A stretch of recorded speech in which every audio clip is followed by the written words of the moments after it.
Hey everybody, it's me, Gregory Mannarino, back for my post-market wrap-up on this lovely, lovely day. Monday, May 7th, 2018. Okay, so we got the Yap, and then we got the Snap. Let's talk about the Yap and the Snap. Maybe I'm over-exaggerating this a little bit, but let's cover what happened today. So, in the video that I did earlier, I explained to you how cash was moving over into the stock market, and it did despite the snap. And this is kind of what we can expect to be happening, through the midterms here, because the market is being used as a political tool.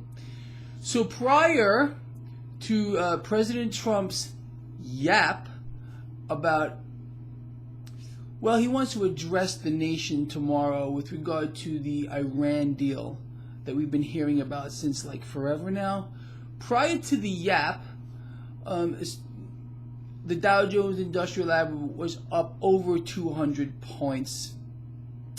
Then, when he makes the announcement about, oh, I'm going to, now address the nation regarding the Iran deal, we got the snap.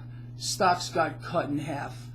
Dow Jones Industrial Average finished up about 90 points. Still a decent day, no doubt about it. But you can see how just an utterance from the President of the United States or a Federal Reserve president, kind of rattles the market. Kind of an interesting concept. If, in fact, the Confederacy of Dunces is correct in that the market is driven by earnings. Well, if that were the case, why would any of this happen? Obviously, it's not just driven by earnings or forward guidance. It's driven by geopolitical events, world central banks. We all know it's all fake. Anyway, so tomorrow, beyond any doubt, is going to be very interesting, in my opinion. As a matter of fact, what makes it even more interesting, from what I understand, is this announcement he's going to make at 2 p.m. Eastern Standard Time. The market will still be open.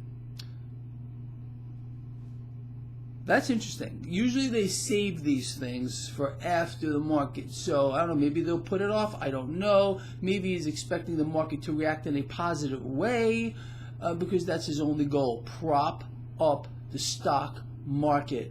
Look here, don't look here. It's always the same story, and you know that.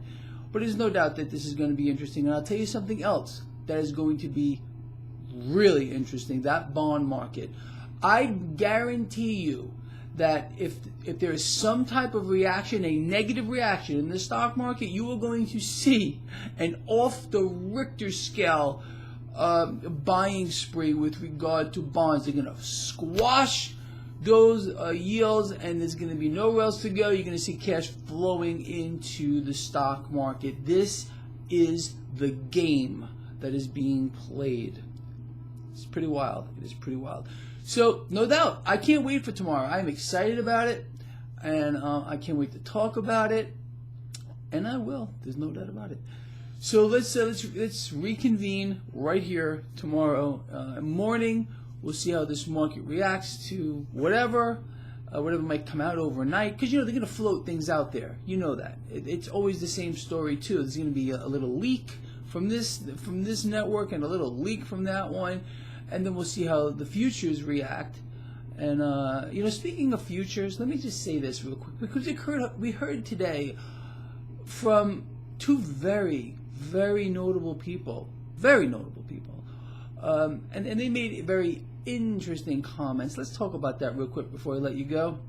Number one, Warren Buffett. Warren Buffett said this today, with a straight face on CNBC, that the stock market is not in a bubble. How many of you out here remember hearing those exact same words come out of that man's mouth in 2008? I remember that. They weren't in a bubble then, Warren, were they? What, Warren?